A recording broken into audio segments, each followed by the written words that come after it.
Ration shop पर वज़ीर-ए-आज़म नरेंद्र मोदी की तस्वीर न पाने के बाद तेलंगाना में एक जिला कलेक्टर पर मरकजी वज़ीर फाइनेंस निर्मला सीतारमण की बरहमी के एक दिन बाद तेलंगाना राष्ट्र समिति के कारकुनों ने हफ्ते को एलपीजी सिलेंडर्स पर मोदी के पोस्टर्स छिपा कर दिए।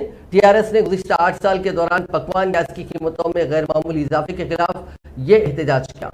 टीआरएस कायदीन ने निशानदेही की कि मोदी जब 2014 में वज़ीर-ए-आज़म बने उस वक्त एलपीजी की कीमत सिर्फ 410 रुपए थी।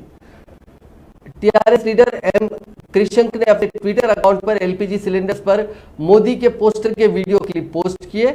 कल ही निर्मला सीतारमण ने राशन की एक दुकान पर वज़ीर-ए-आज़म की तस्वीर की अदम मौजूदगी पर कामारेड्डी के जिला कलेक्टर जितेश बी पाटिल पर बरहमी जाहिर की थी। उन्होंने कहा था कि वज़ीर-ए-आज़म गरीब कल्याण योजना के तहत गरीबों को चावल सरबराह कर रहे हैं और तेलंगाना में राशन की दुकान पर हनूज वज़ीर-ए-आज़म की तस्वीर आवेदन नहीं की गई है। मरकजी वजीर की इस बरहमी पर मुख्तलिफ गोशों की जानिब से तनकीदें की जा रही हैं।